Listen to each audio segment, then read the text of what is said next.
His name is Fethullah Gülen. He is a 69-year-old Turkish Islamic scholar and author, apparently in poor health, who came to the U.S. seeking medical treatment. He lives a secluded life at a retreat in Pennsylvania. So why was he voted by his admirers in a survey by Foreign Policy magazine as the most significant intellectual in the world?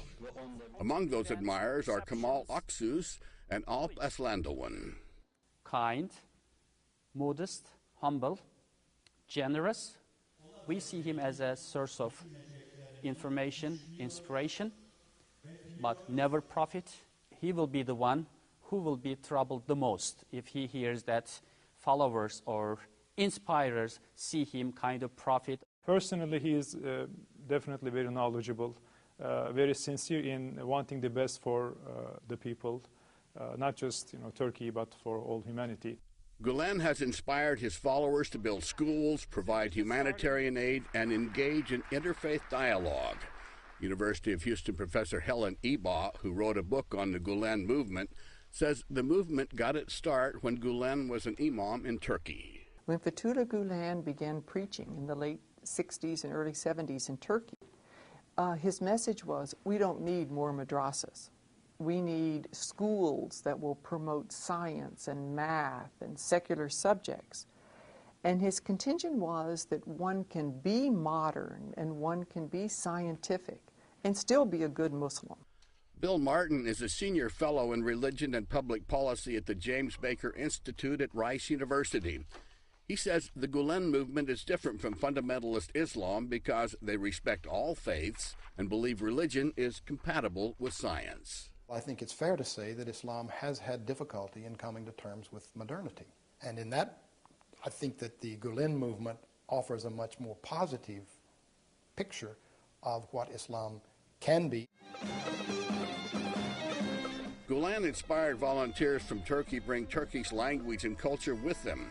In Houston, they sponsor a Turkish Olympiad where American students compete in Turkish dance and song. The winners compete in an annual competition in Ankara, Turkey. There are more than 1,000 Gülen-inspired schools and universities in over 100 countries. Gülen has always emphasized education, and that really lies at the core of this movement. To be a good Muslim meant to be well educated, and to be a good Muslim who participated in modernity meant to be conversant and well educated in science, math, and technology. Education helps you overcome ignorance, poverty, corruption, hate, extremism, racism, whatever, all the illnesses of the society. Because of that, education is very important. I need another number, a big number. In Texas, there are 33 nationally recognized public charter schools with over 16,000 students, grades K through 12. They're called Harmony schools, and the Turkish superintendent insists they are strictly secular and in no way connected to Gülen. Professor Ebaugh says there's a reason for this kind of sensitivity. I think a lot of that is related to the Islamophobia that exists in this country. I think there's a lot of fear, that Islam is trying to take hold of this country and countries around the world, that it's trying to spread itself. About 60% of the kids in the Texas Harmony schools come from disadvantaged neighborhoods. The schools say they have a 100% graduation rate. No wonder there are 21,000 kids on the waiting list. I think the Harmony schools are an outstanding example of what the Gülen followers have been able to accomplish, and particularly with respect to education. Of the 3 high schools that had graduating seniors this year, only 3 students had not already been admitted to a 4-year college by the time of graduation.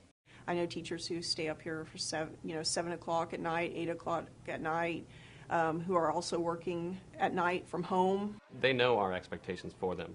Through kindergarten all the way to the high school, they know, hey, this is a college school. This is our goal is to get you into college.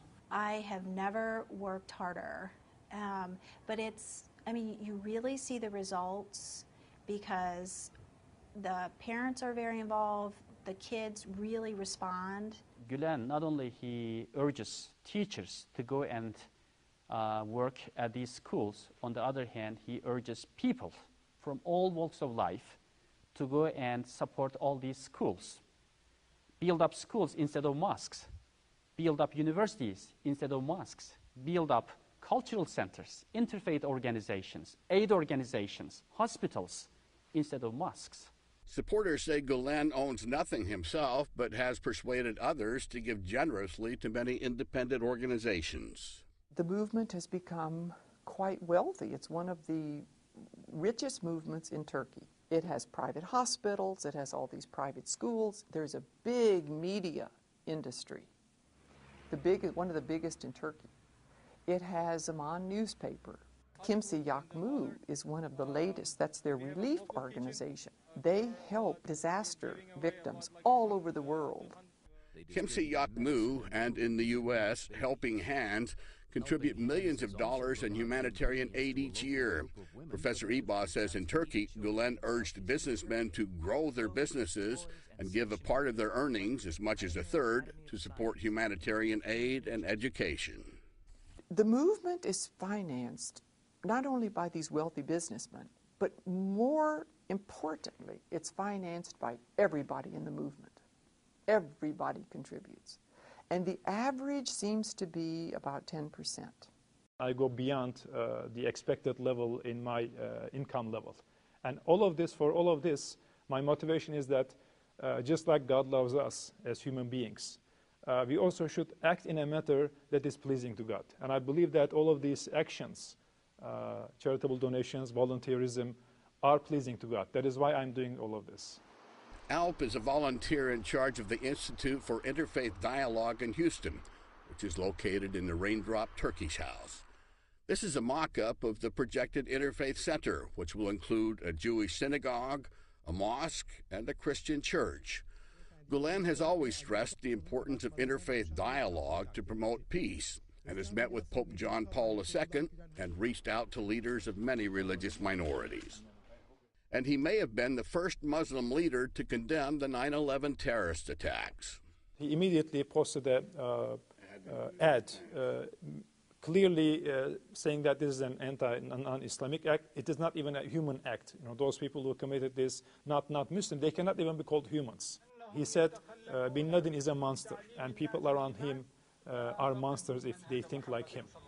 Alp Eslandowan says Gülen teaches that suicide attacks cannot be justified in Islam. Some people try to justify the killings, homicidal killings, by saying that those people who are engaged in those, they don't have any other means. And he said that this is not a Muslim's view. It cannot be a Muslim's thinking. Because for a Muslim, if the end result, if the end goal is virtuous, worthwhile, holy, then the mechanism, then the means should also be holy. Professor Eba says the movement could do better by placing women in leadership roles. Gülen is not without his critics. The big issue in Turkey for the critics is a fear that the movement is becoming very powerful, very wealthy, and that there's a sub rosa agenda to create an Islamic state. And they always compare it to Khomeini in Iran. I think there's no warrant to the charges that Gülen wants to take over and impose Sharia law. I think that, frankly, is an absurd fear. The movement is neither sect or cult. It is a civil society movement.